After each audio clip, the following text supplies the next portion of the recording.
Hi guys! Welcome back to my channel. For today's video, I will be sharing with you my experience on how I get my Schengen tourist visa as a Philippine passport holder. So before anything else, I would like to let you know that I am not professional immigration advisor. I am just sharing with you my personal experiences. So I hope this video is makakatulong sa inyo. So without further ado, let's go straight to the video.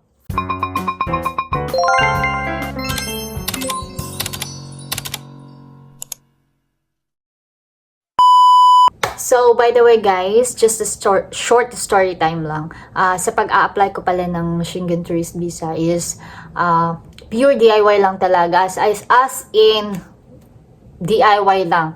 Hindi ako lumapit na sa mga agency kasi double gastos lang daw 'yon.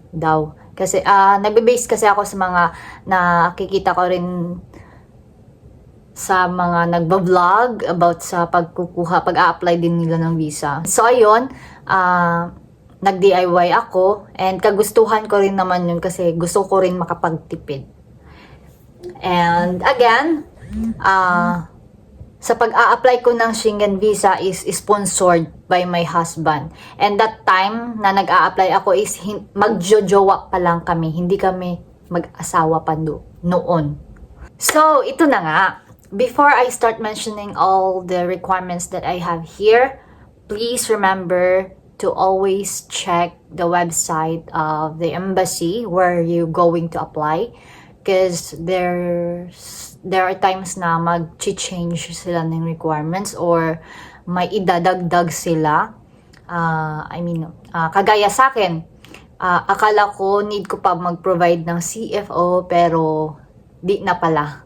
And isa din yung bank statement. About sa bank statement, let's discuss that later. So the first requirement would be the invitation letter and the sponsorship letter.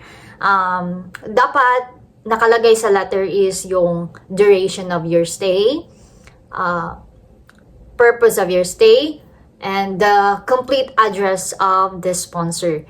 And he will indicate there that he will pay all your expenses, including your application, yung mga accommodation, or kung ano pa yung lahat na i-sponsor niya sa'yo. It should be in the letter. So, ayun. And the second one is visa application form.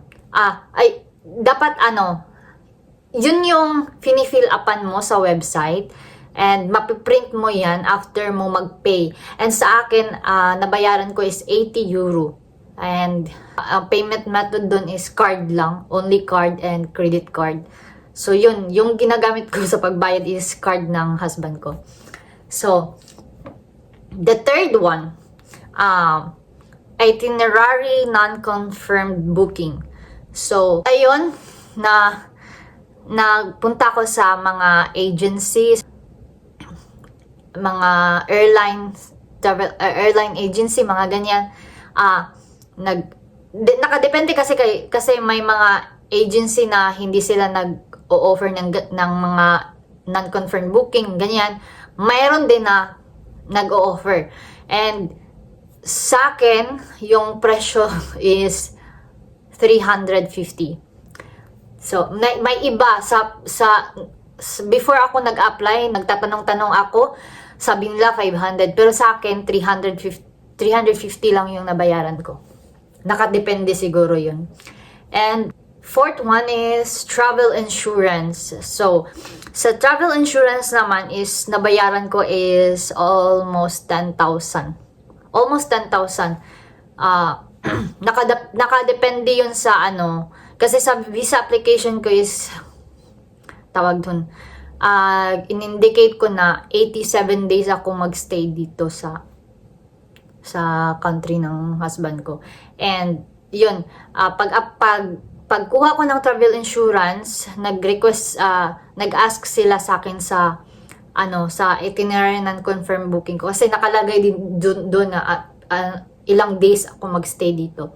So, doon sila nag-depende.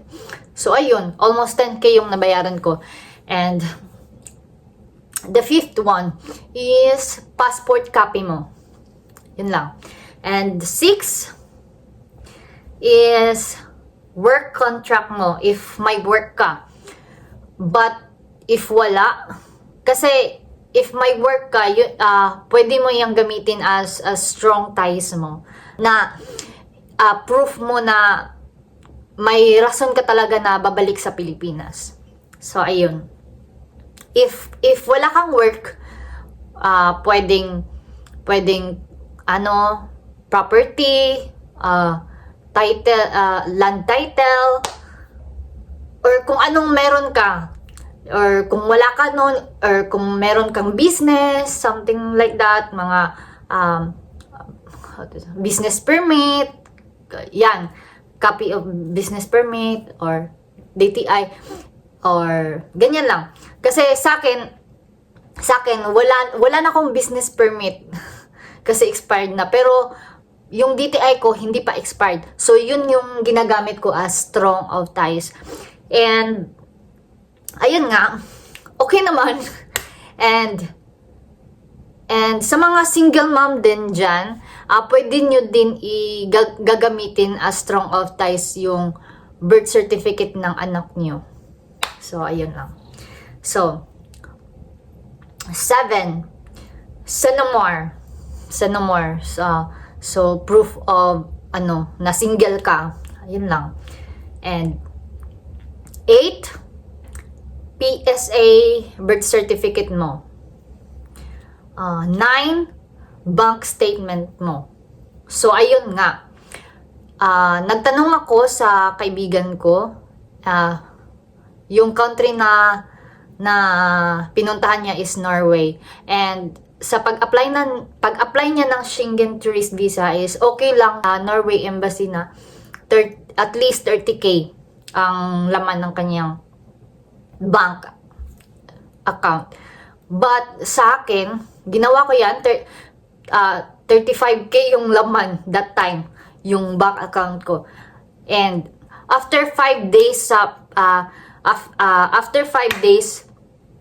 since nagpasa ako ng application, tumawag yung embassy sa akin. And sabi nila, nag-request sila sa akin na kung pwede magpasa ulit ako ng bank statement na at least 250,000 yung laman. And para sa akin guys, is strange kasi bakit kailangan ko pa ng ganun kalaki? Yung travel ko naman is sponsored, pero yung husband ko is ayun na niya ng kasi excited siya na makapunta na talaga ako dito sa kanilang country. And ayun, nilagyan ng malaking pera yung bank account ko sa aking husband, and naipasa ko yung bank statement na ni-request ng embassy through email. And so, yun nga. Number 10, proof of relationship between of you and your sponsor. So, ayun, yung ginawa ko is print ko yung mga picture namin together sa isang whole bond paper. And mga 3 pages yun. Picture namin together with my family and conversation namin before. Screenshot. Yeah, conversation namin. Yung screenshot na nagtatawag kami. Together with his family, with his parents. Ayun, pinasa ko yun. And the last one is mga copies nito. Yes, mga copies nito from your sponsor. Passport print, work contract, salary statement, bank statement of your sponsor, residence ID or certificate, proof of singleness, or legal capacity. So these are the requirements for applying Schengen tourist visa if you have a sponsor. So, ayun nga guys, story time na naman tayo. After 1 month, since nag-apply ako ng visa application, is natanggap ko yung passport ko. And luckily, na-granted ako.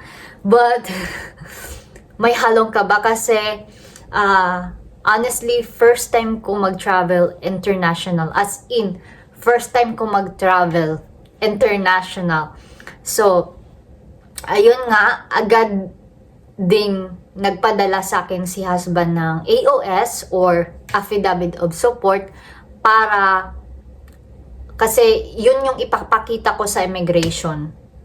Kasi pag wala ka nun, I mean, kapag wala kang AOS o Affidavit of Support guarantee na maipakita sa immigration, automatic offload ka talaga. So, ayun, na bumili agad siya ng ticket para sa akin. So, yun lang. And about sa Affidavit of Support, may gagawin akong short video about niyan kung paano gawin. And, so, see you the next video. And sana nakatulong ako sa inyo. And if kung may mga lack of information or may mga gusto kayong itanong, i-comment nyo lang sa comment section sa baba. So that's all for today's video and yan lang. Bye bye. God bless.